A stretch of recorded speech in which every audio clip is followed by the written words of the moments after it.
क्या सोच रहे हो दी? यकीनन तुम अपनी बहन और भांजी की वजह से परेशान हो। मुझे अभी परेशान नहीं करो, मैं वैसे ही बहुत डिस्टर्ब हूँ। मैं परेशान कर रही हूँ? अदील, मैं तो खुद इस घर को बिखरने से बचाने की कोशिश कर रही हूँ, मगर मेरी परेशानी किसी को नजर नहीं आती। राहा और आप ही की बात सुन लेनी चाहिए थी। मैंने बिला वजह तुम पर इल्जामात लगा दिए। अच्छा नहीं किया। क्या अच्छा नहीं हुआ? उनके साथ जो कुछ भी हुआ है वो ठीक हुआ है। उनकी अपनी लाडली की वजह से हुआ है। सब कुछ राहा की मर्जी से हुआ है भाई। शुक्र अदा करो, शुक्र करो कि वक्त पे हमारी बेटी निकाह के लिए मान गई थी। अगर बतूल ना मानती तो हम तो किसी को मुंह दिखाने के काबिल ही ना रहते। बतूल को वो लोग इस बात पे परेशान तो नहीं करेंगे? बिल्कुल भी नहीं।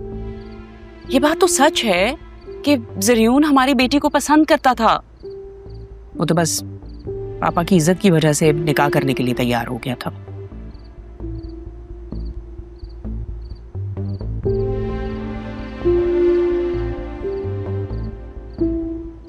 तुमने देखा था ना उस दिन मैंने क्या कुछ नहीं किया इन दोनों माँ बेटी के लिए। भाई माना मुझसे बहुत सारी गलतियां हुई हैं, बहुत सारी चीजें मैंने उल्टी सीधी कर दी थी, लेकिन माफी तो मांगना चाह रही थी ना। मैं तो अपनी तरफ से सब कुछ ठीक करने की कोशिश कर रही थी ताकि इस घर के रिश्ते सारा कुछ ठीक रहे। लेकिन क्या हुआ? कुछ भी नहीं।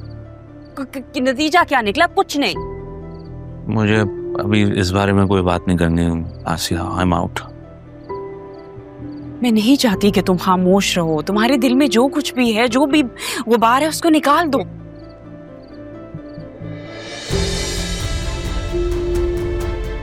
प्लीज यार, मुझे अभी कोई बात नहीं करनी, प्लीज।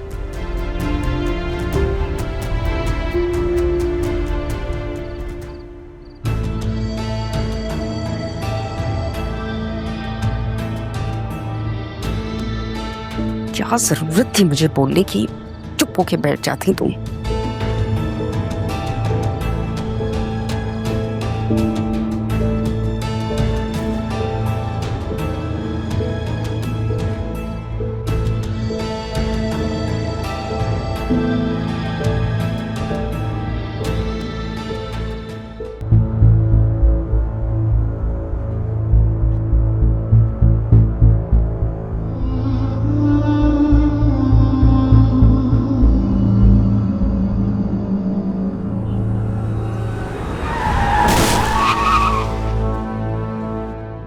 राहा बीबी, राहा बीबी, राहा बीबी, अदील साहब का एक्सीडेंट हो गया है।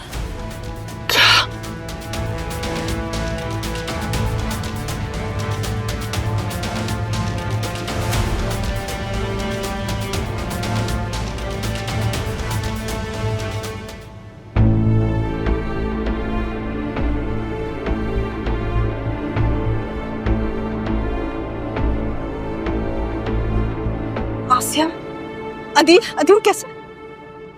तुम्हारी हिम्मत कैसे हुई है यहाँ आने की? अरे तुम तो डाइन हो, डाइन। चलो निकलो यहाँ से, चलो निकलो यहाँ, निकलो। रुक जरा, आराम से। ठीक है, आप गुस्सा समझ आता है मुझे, लेकिन प्लीज ये बहन है उनकी, वो मेरे मामू है, मिलने दे उनसे, एक नजर देखने दे मामू को। जैसे तुम बहन कह रही हो ना, तो ये बहन है या ना ये माँ है। अरे ये तो बला है बला। पहले अपनी माँ को खा गई, फिर पापा को खा गई, और अब आप मेरे शौहर के पीछे पड़ी रही है। मेरा शौहर मेरे सर का साया है और तुम मरूफों का साया। मैं उस पर कभी भी नहीं पड़ने दूंगी। निकलो यहाँ से, निकलो।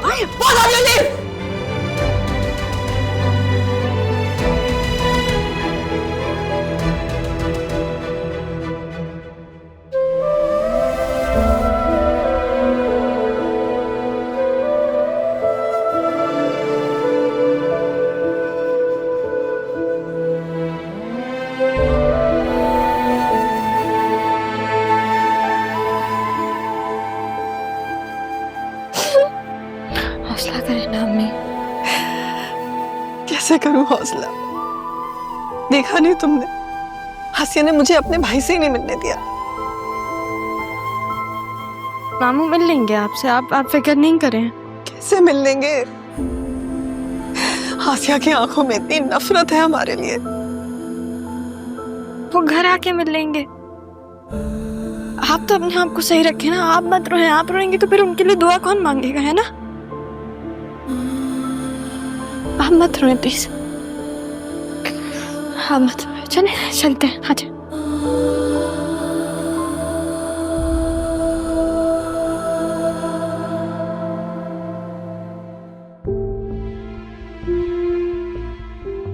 देखिए, जल्द से जल्द तो कुछ भी मुमकिन नहीं है। ये लॉन्ग टाइम ट्रीटमेंट है, आपको इंतज़ार और बहुत मेहनत करना होगी।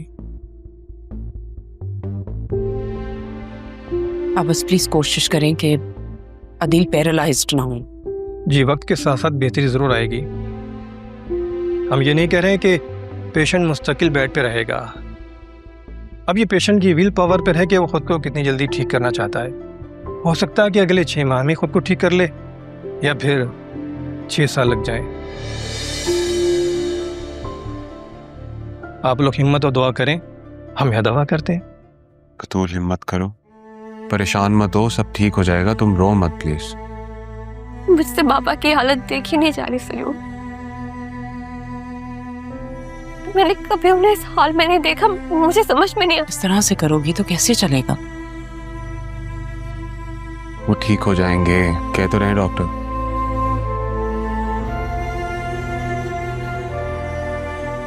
डॉक्टर साहब, हम अदील को घर कब तक लेके जाएंगे?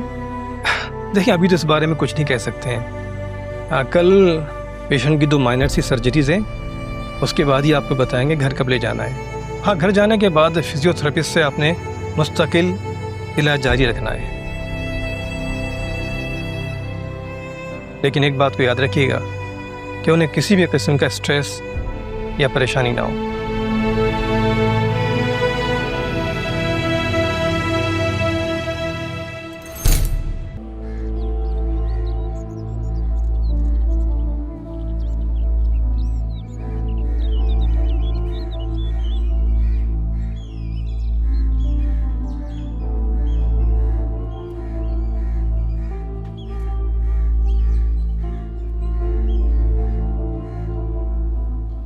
मास्क उतार दो, अब डरने की जरूरत नहीं है। डरते तो पहले भी नहीं थे सर जी, कभी कभी पहचान बनाने के लिए पहचान छुपानी पड़ती है। काफी समझदार हो। सर मुझे तो आप जॉब पर रख लें, सारी जिंदगी आपकी खिदमत करूंगा। अब जो काम तुम करने जा रहे हो उसे अपनी जॉब ही समझो। वतन की खिदमत करने से बड़ी कोई जॉब नहीं होती। सर पेट की खातिर वतन को भी तो कुछ करना चाहिए ना।